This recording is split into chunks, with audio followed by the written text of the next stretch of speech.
We are still amid the Ten Commandments, and this is mitzvah number 8 of the Ten Commandments, and that is not to steal.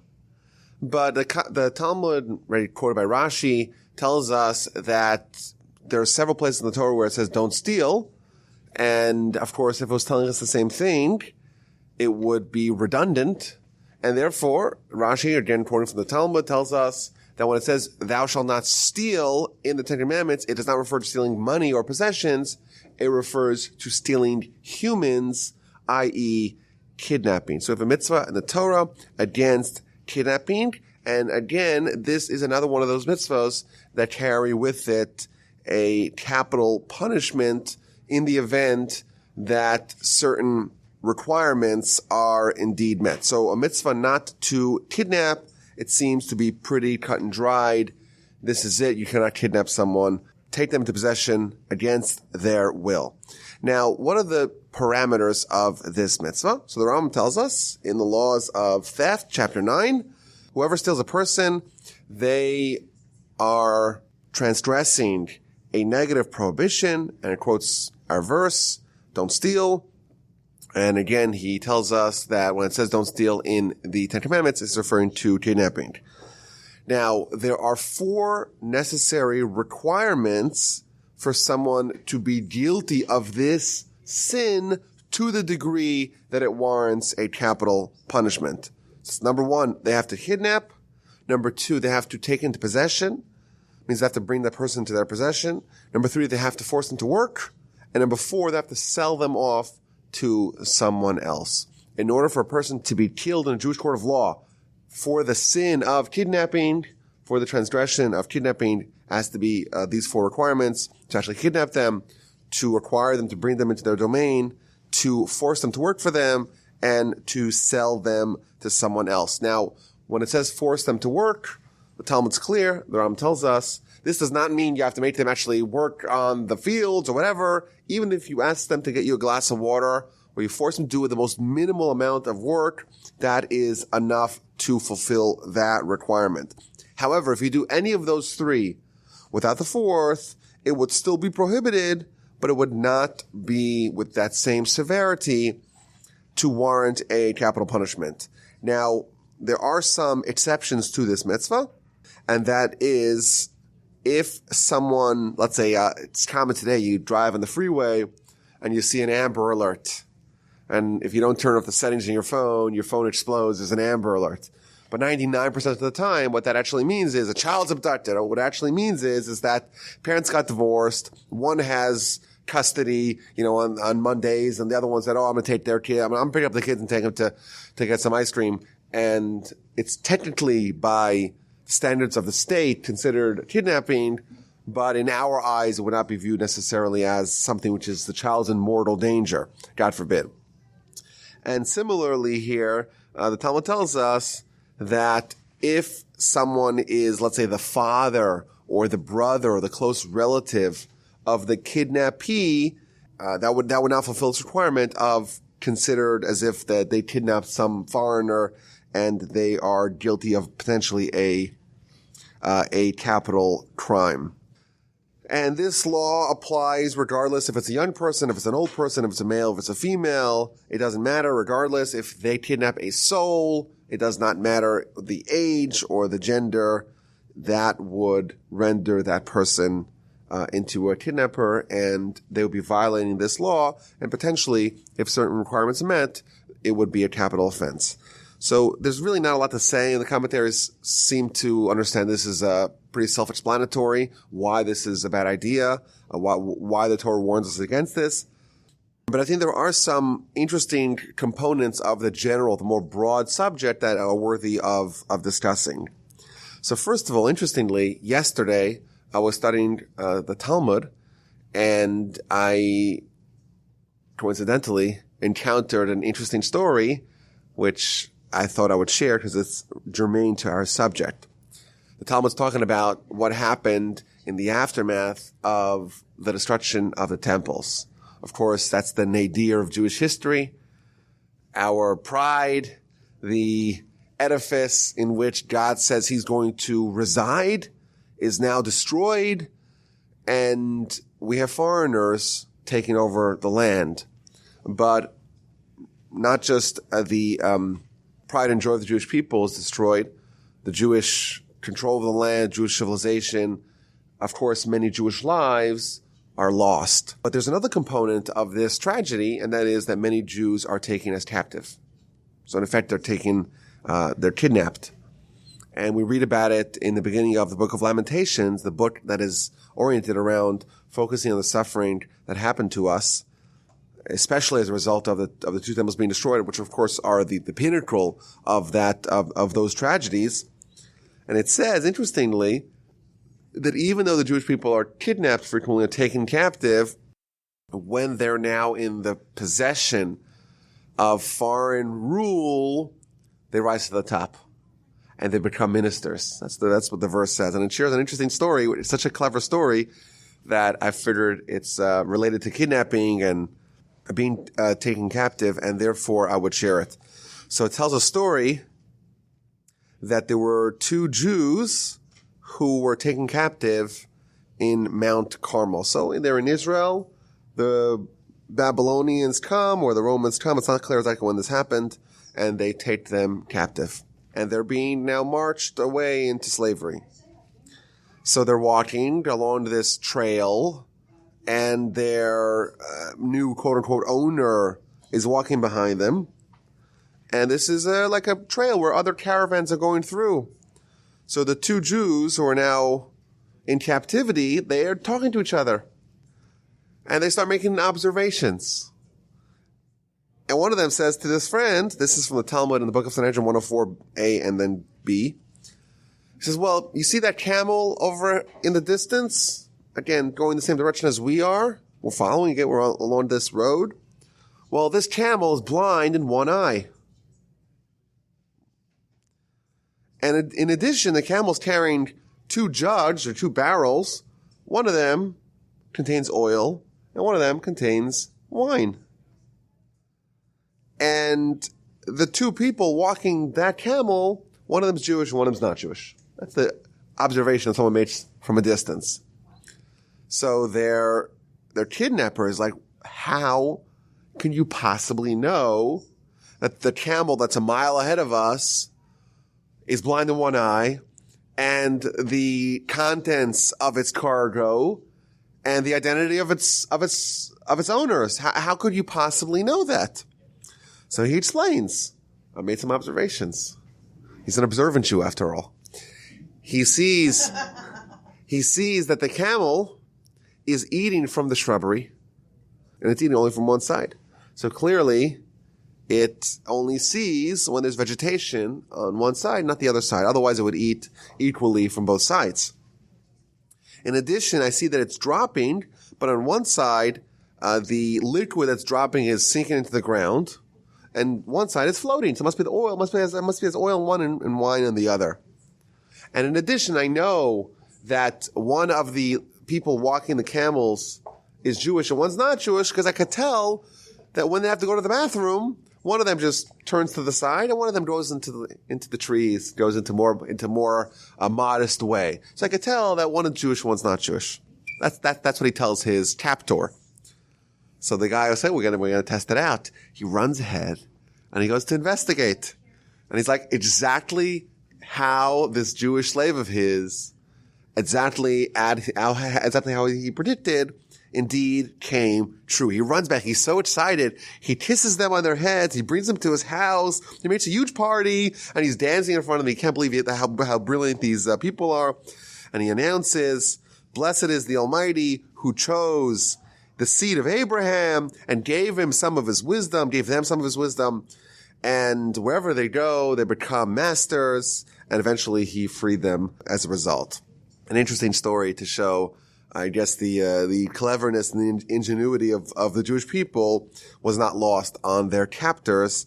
And again, it's not directly related to our mitzvah, but I happened to have seen it yesterday, and I thought it was interesting to share that, of course, these stories or these tragic realities, people got kidnapped, it was present in antiquity, and of course, it's a very severe sin that carries with it some very stiff penalties.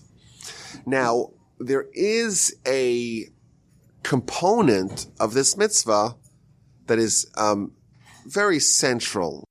In fact, our sages and the Rambam elsewhere, they talk about this companion mitzvah as being one of the greatest mitzvahs of them all. And that is redeeming captives.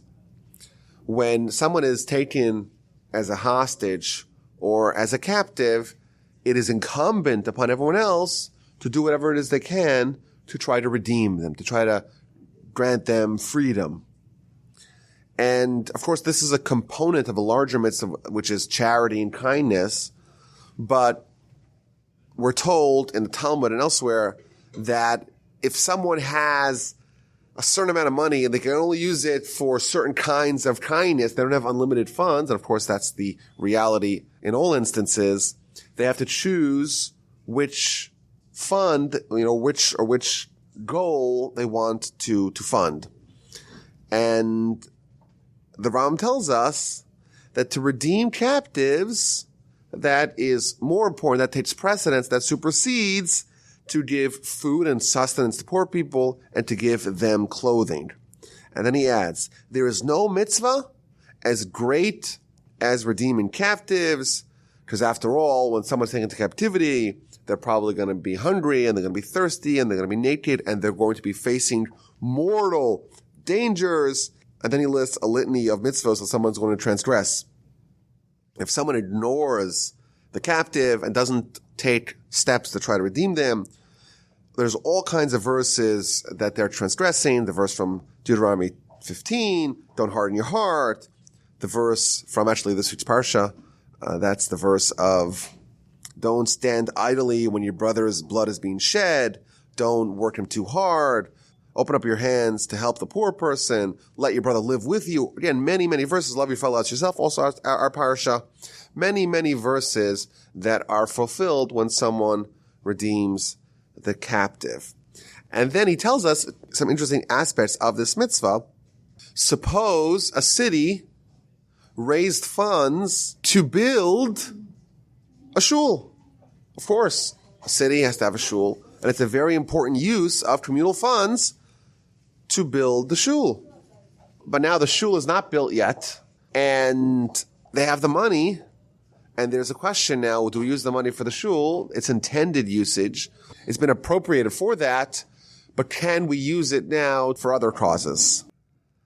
We could still sell this for only one mitzvah. There's one mitzvah that we could sell or that we could upgrade, so to speak, the usage of those funds for, and that is for redeeming captives. But for no other mitzvah can we do that. That said, if the shul is already built, you don't sell the shul to redeem the captives. Now, even though it's important for us to redeem our fallen captives or brethren at almost any cost, if the cost is excessive, then we're told that we cannot redeem them. And the reason for this is if the standard rate, so to speak, for redeeming a hostage is, $10,000, and they realize the Jews will pay, so they charge $100,000. If we are to pay, then in fact we're not discouraging future instances, we're actually encouraging it. And therefore, the Mishnah tells us, the book of Gittin, that we do not redeem the captives if the price is steeper than market price. The fact there's a market price, I guess, indicates that this was more prevalent in ancient times, but this is the law. Because otherwise, if we do become the quote-unquote suckers who pay anything, then we're going to have this problem on our hands much more often. And there's an interesting episode of the Talmud where after the temple was destroyed, there were many slaves, in effect, that were taken by the Romans. And the Talmud tells that Rabbi Yehoshua was one of the veteran sages of the Jewish people, and he was also the liaison between the rabbis in Judea and the Romans in Rome. He was visiting the jails, the prisons, the camps of Roman captives and prisoners and he found out there was a very talented young boy who was a scion of a prominent priestly family, and he said, I'm going to redeem him no matter what it costs. This is in the book of the Talmud on page 58. And the obvious question is, wait a minute, how could you offer to pay whatever it takes when, in fact, the halacha is that you cannot pay more than the fair market value of a captive? And the Tosfos gives two answers. It says, well, there's maybe two exceptions. If someone is in real mortal danger, then those rules don't apply. It means they're going to die, or it's likely they're going to die. Alternatively, if someone is the leader of the Jewish people, or potentially will be destined to be the leader of the Jewish people, then we would make an exception for that as well. They're not just an individual, a random individual, but they are someone who either is or is destined to be a person of leadership, a person who's going to help the entirety of the people. That person has greater value, and we pay whatever it takes. There's a famous episode in the 13th century where the leader of Ashkenazi Jewry, he was called the Maharam Rottenberg, called the Maharam, but he's from a place called Rottenberg, so so he's known classically as the Maharam from Rottenberg. And he was taken captive by the local Germanic tribe leader, and he was held for a huge ransom, which was raised by the public. But the great rabbi, insisted that he's not going to be ransomed because of this law. And it's interesting, even though he was the leader of the Ashkenazi Jews, he still refused to be released, and he was in fact there for years and years. And even after he died, his corpse was not released until, I believe, 7 years after he had passed. Someone ransomed his corpse, and indeed that person who ransomed his corpse was buried next to the great rabbi. They said, okay, because you were the one who doled out the big funds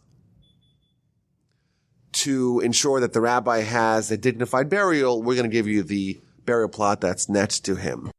But even though he was the leader of the Jewish people, he refused to allow himself to be redeemed for that astronomical sum because of what it would portend to the rest of the Jews. Now, the modern application of this law is the dilemma of what to do in the event where soldiers are kidnapped in war or in acts of terrorism. Of course, recently there was the war in Gaza against Hamas, which was kickstarted when they tunneled into Israel and they kidnapped a soldier. And he was held behind enemy lines for years. And eventually he was ransomed from Hamas, but in exchange for lots of terrorists. So what's the deal? Is that okay? And of course, there's multiple components to this question, because there's the halachic consideration, and that is that we do not ransom someone for more than they're worth. So if you have one soldier and you want to trade it for one prisoner, it seems like 1 for 1 is a fair exchange. But somehow it doesn't work like that. The mathematics don't work like that. It's more like, 5,000 for 2 bodies. So is that okay or is that not okay? Moreover, there's another component, and that is that the people who are being ransomed are not innocent civilians. There's a reason why they were in an Israeli prison, because they're terrorists. So these terrorists are more likely to be future terrorists. They're more likely to have instances of recidivism. And therefore, is it okay for us to release them with the understanding there's a high likelihood of them going back and trying to kill more Jews?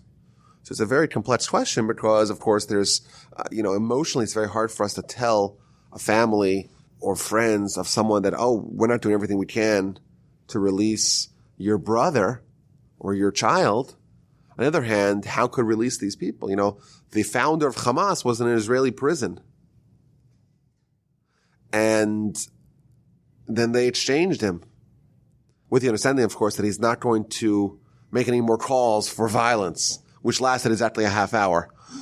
He's returned to Gaza, and a half hour later, he's making calls for suicide bombs and the like.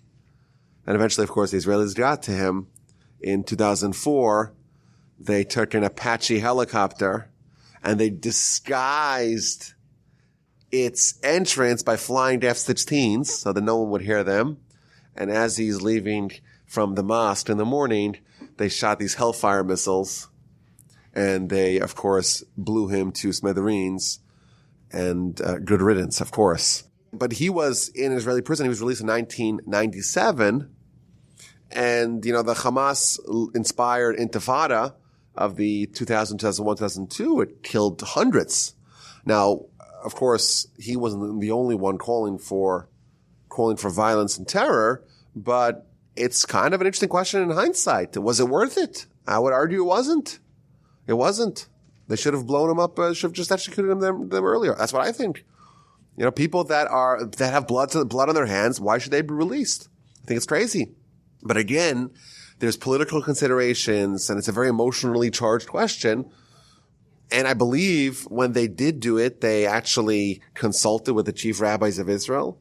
So again, I'm not going to give render my halachic authority or opinion, but just from the simple understanding of the verse, I don't know what the justification would be to release terrorists who are likely to kill more Jews in exchange for a soldier. I don't know. It's an interesting question, and it's a very difficult one to untangle. Now, there are some interesting and maybe counterintuitive laws that are present with respect to redeeming captives. Should we encourage people to try to escape, or should we encourage to try to do rescue missions to save captives?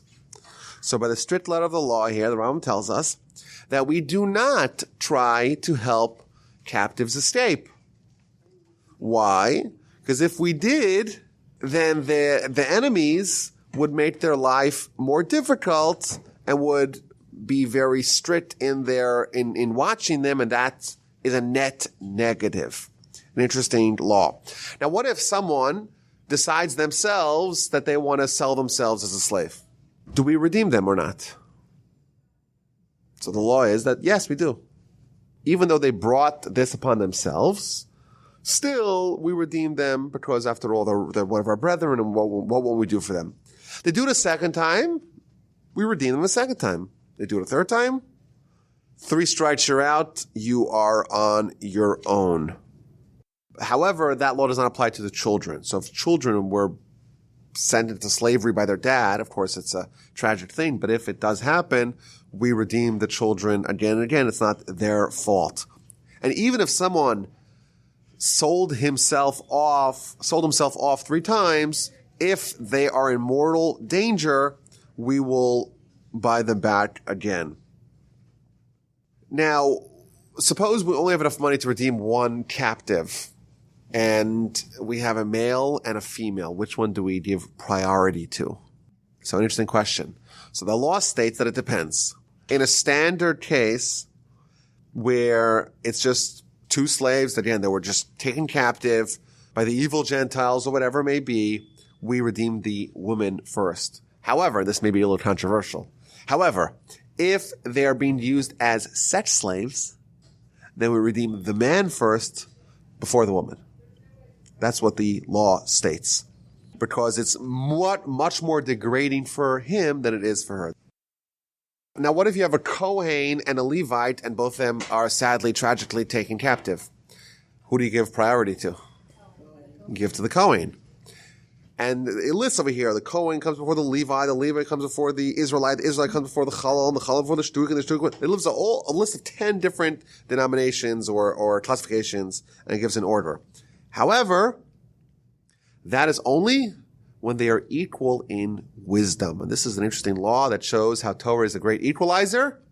If you have a mamzer, a bastard who's a Torah scholar, and you have a high priest who is an ignoramus, and they're both side by side held in captivity, you redeem the bastard, the mamzer, who is a Torah scholar, ahead of the high priest who is an haaretz. That's the law, because the Torah is someone's own acquisition, and therefore if they have it, they earned it on their own, and if someone's a Kohen, their father's a Kohen, they didn't do anything to earn it, and therefore they don't necessarily have that as their own personal individual achievement. Whereas if all other things are equal, well, the Kohen, they come from a more prestigious family, and they are granted first dibs. So those are some of the laws related to redeeming captives, which is a component of the discussion related to kidnapping. But the bottom line is that kidnapping is one of the most severe sins, and I don't imagine anyone listening to this has a proclivity to it, but it's important to know it and to understand some of the basic rules governing this mitzvah.